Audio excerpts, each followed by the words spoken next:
क्या एक बेटी अपने माता पिता की सेवा करने के कारण किसी की नज़रों में दोषी बन सकती है?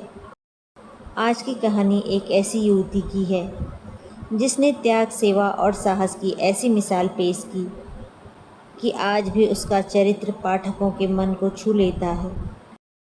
तो सुनते हैं मुंशी प्रेमचंद जी द्वारा लिखी हुई कहानी सुभागी।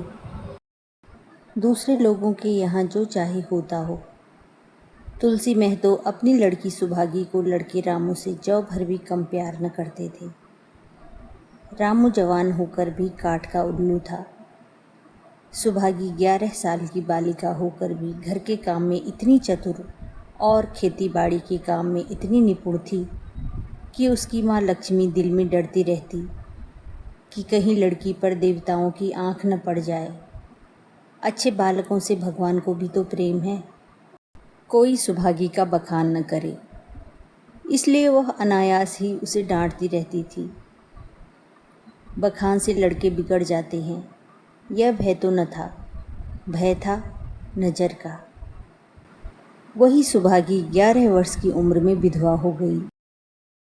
घर में कोहराम मचा हुआ था। लक्ष्मी पछाड़ी खाती थी, तुलसी सिर पीटते थे। उन्हें रोते देखकर सुभागी भी रोती थी। बार बार माँ से पूछती, क्यों रोती हो अम्मा? मैं तुम्हें छोड़कर कहीं न जाऊंगी, तुम क्यों रोती हो? उसकी भोली बातें सुनकर माता का दिल और भी फटा जाता था। वह सोचती थी, ईश्वर तुम्हारी यही लीला है, जो खेल खेलते हो वह दूसरों को दुख देकर। ऐसा तो पागल करते हैं। आदमी पागलपन करे तो उसे पागल खाने भेजते हैं, मगर तुम जो पागलपन करते हो उसका कोई दंड नहीं। ऐसा खेल किस काम का कि दूसरे रोएं और तुम हंसो। तुम्हें तो लोग दयालु कहते हैं, यही तुम्हारी दया है। और सुभागी क्या सोच रही थी?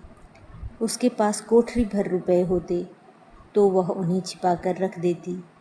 फिर एक दिन चुपके से बाजार चली जाती और अम्मा के लिए अच्छे अच्छे कपड़े लाती। दादा जब बाकी मांगने आते तो चट रुपए निकाल कर दे देती। अम्मा दादा कितने खुश होते। जब सुभागी जवान हुई तो लोग तुलसी महतो पर दबाव डालने लगे कि लड़की का घर कहीं कर दो। जवान लड़की का यूँ फिरना ठीक नहीं। जब हमारी बिरादरी में इसकी कोई निंदा नहीं है तो क्यों सोच विचार करते हो? तुलसी ने कहा, भाई मैं तो तैयार हूँ, लेकिन सुभागी भी माने। वह किसी तरह भी राजी नहीं होती। हरिहर ने सुभागी को समझा कर कहा, बेटी हम तेरे ही भले को कहते हैं। माँ बाप अब बूढ़े हुए, उनका क्या भरोसा। तुम इस तरह कब तक बैठी रहोगी? सुभागी ने सिर झुकाकर कहा, चाचा मैं तुम्हारी बात समझ रही हूँ, लेकिन मेरा मन घर करने को नहीं कहता। मुझे आराम की चिंता नहीं है। मैं सब कुछ झेलने को तैयार हूँ और जो काम तुम कहो वह सिर आँखों के बल करूँगी, मगर घर बसाने को मुझसे न कहो। जब मेरी चाल कुचाल देखना तो मेरा सिर काट देना। अगर मैं सच्चे बाप की बेटी हूँ तो बात की भी पक्की हूँ। फिर लज्जा रखने वाले तो भगवान हैं, मेरी क्या हस्ती है कि अभी कुछ कहूँ। उज्जड रामू बोला, तुम अगर सोचती हो कि भैया कमाएंगे और मैं बैठी मौज करूँगी तो इस भरोसे न रहना। यहाँ किसी ने जन्म भर का ठेका नहीं लिया है। रामू की दुल्हन रामू से भी 2 अंगुल ऊंची थी। मटक कर बोली, हमने किसी का कर्ज थोड़े ही खाया है कि जन्म भर बैठे भरा करें। यहाँ तो खाने को भी महीन चाहिए, पहनने को भी महीन चाहिए। यह हमारे बूते की बात नहीं। सुभागी ने गर्व भरे स्वर में कहा, भाभी मैंने तुम्हारा आसरा कभी नहीं किया और भगवान ने चाहा तो कभी करूँगी भी नहीं। तुम अपनी देखो, मेरी चिंता न करो। रामू की दुल्हन को जब मालूम हो गया कि सुभागी घर न करेगी तो और भी उसके सिर हो गई। हमेशा एक न एक कुचड़ लगाए रहती, उसे रुलाने में जैसे उसको मज़ा आता था। वह बेचारी पहर रात से उठकर कूटने पिसने में लग जाती, चौका बर्तन करती, गोबर पाथती, फिर खेत में काम करने चली जाती। दोपहर को आकर जल्दी जल्दी खाना पकाकर सबको खिलाती। रात को कभी माँ के सिर में तेल डालती, कभी उसकी देह दबाती। तुलसी चिलम के भक्त थे, उन्हें बार बार चिलम पिलाती। जहाँ तक अपना बस चलता, माँ बाप को कोई काम न करने देती। हाँ, भाई को न रोकती, सोचती यह तो जवान आदमी है, यह काम न करेंगे तो गृहस्थी कैसे चलेगी। मगर रामू को यह बुरा लगता। अम्मा और दादा को तिनका तक नहीं उठाने देती और मुझे पीसना चाहती है। यहाँ तक कि एक दिन वह जामे से बाहर हो गया। सुभागी से बोला, अगर उन लोगों का बड़ा मोह है तो क्यों नहीं अलग लेकर रहती हो, तब सेवा करो तो मालूम हो कि सेवा कड़वी लगती है कि मीठी। दूसरों के बल पर वाहवाही लेना आसान है, बहादुर वह है जो अपने बल पर काम करे। सुभागी ने तो कुछ जवाब न दिया। बात बढ़ जाने का भय था, मगर उसके माँ बाप बैठे सुन रहे थे। महतो से न रहा गया, बोले, क्या है रामू, उस गरीबिनी से क्यों लड़ते हो। रामू पास आकर बोला, तुम क्यों बीच में कूद पड़े, मैं तो उसको कहता था। तुलसी, जब तक मैं जीता हूँ तुम उसे कुछ नहीं कह सकती। मेरे पीछे जो चाहे करना, बेचारी का घर में रहना मुश्किल कर दिया। रामू, आपको बेटी बहुत प्यारी है तो उसे गले बांध कर रखिए, मुझसे तो नहीं सहा जाता। तुलसी, अच्छी बात है, अगर तुम्हारी यह मर्जी है तो यही होगा। मैं कल गांव के आदमियों को बुलाकर बंटवारा कर दूंगा, तुम चाहे छूट जाओ, सुभागी नहीं छूट सकती। रात को तुलसी लेटे तो वह पुरानी बात याद आई, जब रामू के जन्मोत्सव में उन्होंने रुपए कर्ज लेकर जलसा किया था और सुभागी पैदा हुई तो घर में रुपए रहते हुए भी उन्होंने एक कौड़ी न खर्च की। पुत्र को रत्न समझा था, पुत्री को पूर्व जन्म के पापों का दंड। वह रत्न कितना कठोर निकला और यह दंड कितना मंगलमय। दूसरे दिन महतो ने गांव के आदमियों को जमा करके कहा, पंचों, अब रामू का और मेरा एक में निबाह नहीं होता। मैं चाहता हूँ कि तुम लोग इंसाफ से जो कुछ मुझे दे दो वह लेकर अलग हो जाऊं। रात दिन की किचकिच अच्छी नहीं। गांव के मुख्तार बाबू सज्जन सिंह बड़े सज्जन पुरुष थे। उन्होंने रामू को बुलाकर पूछा, क्यों जी, तुम अपने बाप से अलग रहना चाहते हो? तुम्हें शर्म नहीं आती कि औरत के कहने से माँ बाप को अलग किए देते हो? राम राम। रामू ने ढिठाई के साथ कहा, जब एक में गुजर न हो तो अलग हो जाना ही अच्छा है। सज्जन सिंह, तुमको एक में क्या कष्ट होता है? रामू, एक बात हो तो बताऊं। सज्जन सिंह, कुछ तो बतलाओ। रामू, साहब, एक में मेरा इनके साथ निबाह न होगा, बस मैं और कुछ नहीं जानता। यह कहता हुआ रामू वहाँ से चलता बना। तुलसी, देख लिया आप लोगों ने इसका मिजाज। आप चाहे 4 हिस्सों में 3 हिस्से उसे दे दें, पर अब मैं इस दुष्ट के साथ न रहूँगा। भगवान ने बेटी को दुख दे दिया, नहीं मुझे खेती बाड़ी लेकर क्या करना था, जहाँ रहता वहीं कमाता खाता। भगवान ऐसा बेटा 7वें बैरी को भी न दे। लड़के से लड़की भली, जो कुलवंती हो। सहसा सुभागी आकर बोली, दादा, यह सब बाँट बखरा मेरे ही कारण तो हो रहा है, मुझे क्यों नहीं अलग कर देते? मैं मेहनत मजूरी करके अपना पेट पाल लूँगी, अपने से जो कुछ बन पड़ेगा तुम्हारी सेवा करती रहूँगी, पर रहूँगी अलग। यूँ घर का बाँट होते मुझसे नहीं देखा जाता। मैं अपने माथे यह कलंक नहीं लेना चाहती। तुलसी ने कहा, बेटी, हम तुझे न छोड़ेंगे, चाहे संसार छूट जाए। रामू का मैं मुंह नहीं देखना चाहता, उसके साथ रहना तो दूर रहा। रामू की दुल्हन बोली, तुम किसी का मुंह नहीं देखना चाहते तो हम भी तुम्हारी पूजा करने को व्याकुल नहीं हैं। महतो दांत पीसते हुए उठे कि बहू को मारे, मगर लोगों ने पकड़ लिया। बंटवारा होते ही महतो और लक्ष्मी को मानो पेंशन मिल गई। पहले तो दोनों सारे दिन सुभागी के मना करने पर भी कुछ न कुछ करते ही रहते थे, पर अब उन्हें पूरा विश्राम था। पहले दोनों दूध घी को तरसते थे। सुभागी ने कुछ रुपए बचाकर एक भैंस ले ली। बूढ़े आदमियों की जान तो उनका भोजन है, अच्छा भोजन न मिले तो वे भी किस आधार पर रहें। चौधरी ने बहुत विरोध किया, कहने लगे, घर का काम यूं ही क्या कम है कि तू यह नया झंझट पाल रही है। सुभागी उन्हें बहलाने के लिए कहती, दादा दूध के बिना मुझे खाना नहीं अच्छा लगता। लक्ष्मी ने हंसकर कहा, बेटी तू झूठ कब से बोलने लगी? कभी दूध हाथ से तो छूती नहीं, खाने की कौन कहे। सारा दूध हम लोगों के मुंह में ठूंस देती है। गांव में जहां देखो सबके मुंह से सुभागी की तारीफ। लड़की नहीं देवी है, 2 मर्दों का काम भी करती है, उस पर माँ बाप की सेवा भी किए जाती है। सज्जन सिंह तो कहते यह उस जन्म की देवी है, मगर शायद महतो को यह सुख बहुत दिन तक भोगना न लिखा था। 7-8 दिन से महतो को जोर का जोर चढ़ा हुआ था। देह पर कपड़े का तार भी नहीं रहने देते। लक्ष्मी पास बैठी रो रही थी। सुभागी पानी लिए खड़ी थी। अभी एक क्षण पहले महतो ने पानी मांगा था, पर जब तक वह पानी लाती उनका जी डूब गया और हाथ पांव ठंडे हो गए। सुभागी उनकी यह दशा देखते ही रामू के घर गई और बोली, भैया चलो देखो आज दादा न जाने कैसे हुए जाते हैं, 7 दिन से ज्वर नहीं उतरा। रामू ने चारपाई पर लेटे लेटे कहा, तो क्या मैं डॉक्टर हकीम हूँ कि देखने चलूँ?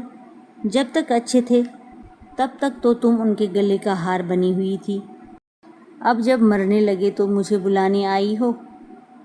उसी वक्त उसकी दुल्हन अंदर से निकल आई और सुभागी से पूछा, दादा को क्या हुआ है दीदी? सुभागी से पहले रामू बोल उठा, हुआ क्या है, अभी कोई मरे थोड़े ही जाते हैं। सुभागी ने फिर उससे कुछ न कहा, सीधे सज्जन सिंह के पास गई। उसके जाने के बाद रामू हंसकर स्त्री से बोला, त्रिया चरित्र इसी को कहते हैं।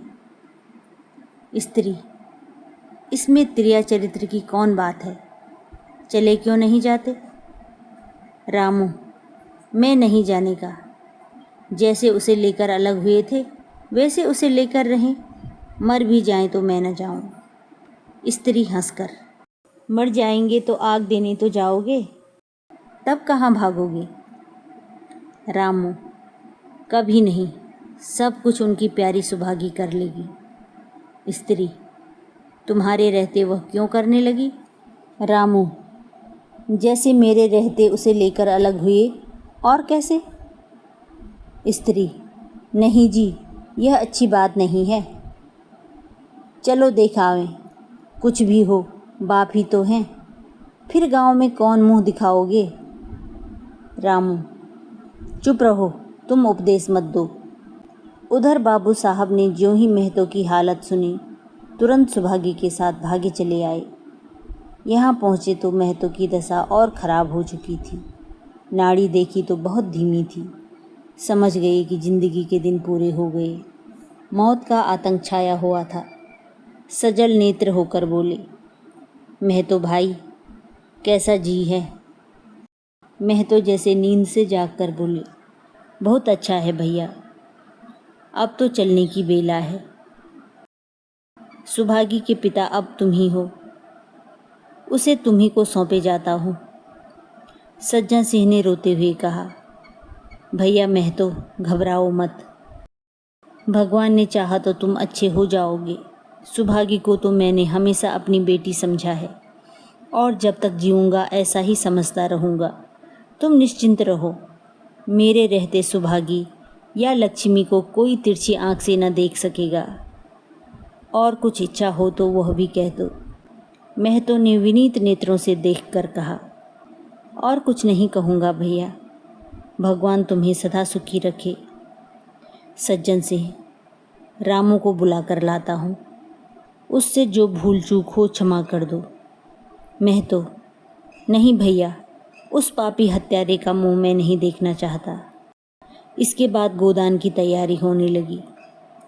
रामू को गांव भर ने समझाया, पर वह अंत्येष्टि करने पर राजी न हुआ। कहा, जिस पिता ने मरते समय मेरा मुंह देखना स्वीकार न किया, वह मेरा न पिता है न मैं उसका पुत्र हूँ।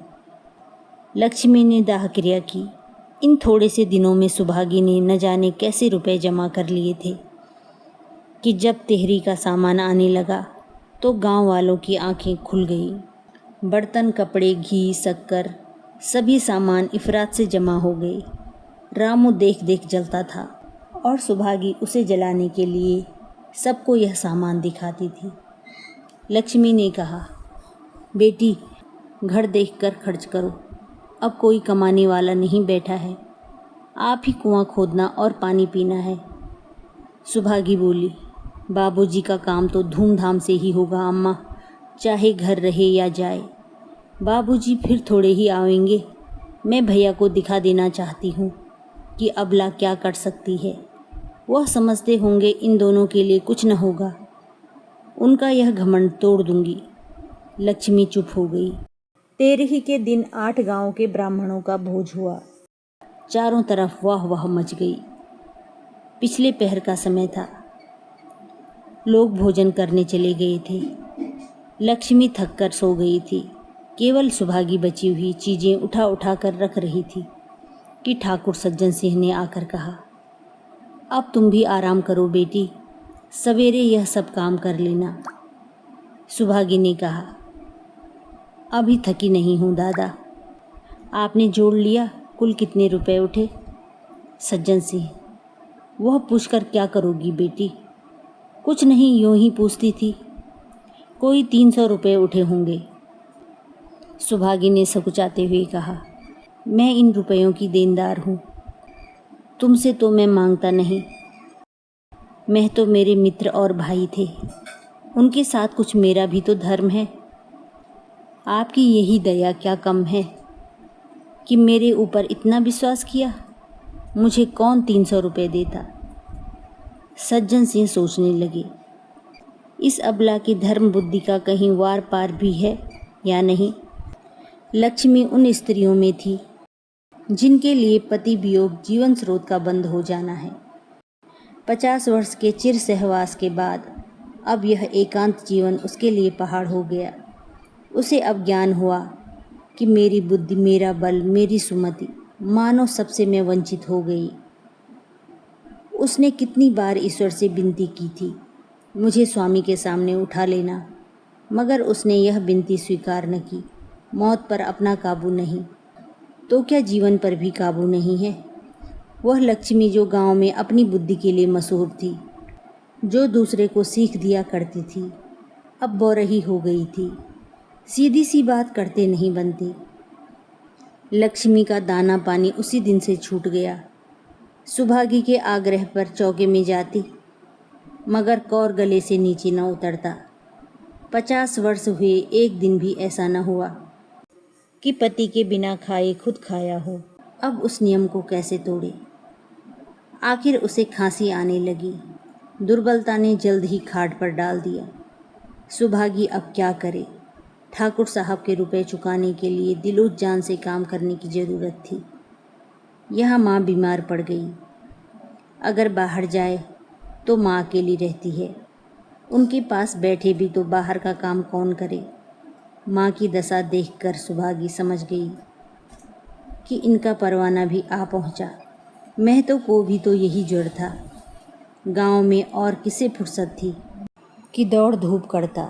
सज्जन सिंह दोनों वक्त आते, लक्ष्मी को देखते, दवा पिलाते, सुभागी को समझाते और चले जाते। मगर लक्ष्मी की दशा बिगड़ती जाती थी, यहाँ तक कि 15वें दिन वह भी संसार से सिधार गई। अंतिम समय जब रामू आया और उसके पैर छूना चाहता था, पर लक्ष्मी ने उसे ऐसी झिड़की दी कि वह उसके समीप ना आ सका। सुभागी को उसने आशीर्वाद दिया, तुम्हारी जैसी बेटी पाकर तर गई। मेरा क्रियाक्रम तुम ही करना। मेरी भगवान से यही अर्जी है कि उस जन्म में भी तुम मेरी कोख पवित्र करो। माता के देहांत के बाद सुभागी के जीवन का केवल एक लक्ष्य रह गया, सज्जन सिंह के रुपए चुकाना। 300 रुपये पिता के क्रियाक्रम में लगे थे, लगभग 200 रुपये माता के काम में लगे, 500 रुपये का ऋण था और उसकी अकेली जान। मगर वह हिम्मत न हारती थी। 3 साल तक सुभागी ने रात को रात और दिन को दिन न समझा। उसकी कार्यशक्ति और पौरुष देखकर लोग दांतों तले उंगली दबाते थे। दिन भर खेती बाड़ी का काम करने के बाद वह रात को 4-4 पसेरी आटा पीस डालती। 30वें दिन 15 रुपये लेकर वह सज्जन सिंह के पास पहुंच जाती। इसमें कभी नागा न पड़ता। यह मानव प्रकृति का अटल नियम था। अब चारों ओर से उसकी सगाई के पैगाम आने लगे। सभी उसके लिए मुंह फैलाए हुए थे। जिसके घर सुभागी जाएगी उसके भाग्य फिर जाएंगे। सुभागी यही जवाब देती। अभी वह दिन नहीं आया। जिस दिन सुभागी ने आखिरी किस्त चुकाई उस दिन उसकी खुशी का ठिकाना न था। आज उसके जीवन का कठोर व्रत पूरा हो गया। वह चलने लगी तो सज्जन सिंह ने कहा, बेटी, तुमसे मेरी एक प्रार्थना है। कहो कहूँ, कहो न कहूँ, मगर वचन दो कि मानोगी। सुभागी ने कृतज्ञ भाव से देखकर कहा, दादा, आपकी बात न मानूंगी तो किसकी बात मानूंगी। मेरा तो रोया रोया आपका गुलाम है। सज्जन सिंह, अगर तुम्हारे मन में यह भाव है तो मैं न कहूँगा। मैंने अब तक तुमसे इसलिए नहीं कहा कि तुम अपने को मेरा देनदार समझती रही थी। अब रुपए चुक गए। मेरा तुम्हारे ऊपर कोई एहसान नहीं है, रत्ती भर भी नहीं। बोलो कहूँ। सुभागी, आपकी जो आज्ञा हो। सज्जन सिंह, देखो इनकार न करना, नहीं तो मैं फिर तुम्हें अपना मुँह न दिखाऊंगा। सुभागी, क्या आज्ञा है। सज्जन सिंह, मेरी इच्छा है कि तुम मेरी बहू बनकर मेरे घर को पवित्र करो। मैं जात पात का कायल हूँ, मगर तुमने मेरे सारे बंधन तोड़ दिए। मेरा लड़का तुम्हारे नाम का पुजारी है। तुमने उसे कई बार देखा है। बोलो, मंजूर करती हो। सुभागी, दादा, इतना सम्मान पाकर पागल हो जाऊंगी। सज्जन सिंह, तुम्हारा सम्मान भगवान कर रहे हैं बेटी। तुम साक्षात भगवती का अवतार हो। सुभागी, मैं तो आपको अपना पिता समझती हूँ। आप जो कुछ करेंगे मेरे भले के लिए करेंगे। आपके हुक्म से कैसे इनकार कर सकती हूँ। सज्जन सिंह ने उसके माथे पर हाथ रखकर कहा, बेटी, तुम्हारा सुहाग अमर हो। तुमने मेरी बात रख ली। मुझसा भाग्यशाली संसार में और कौन होगा। यह कहानी यहीं पर समाप्त होती है। फिर मिलते हैं अगली कहानी में।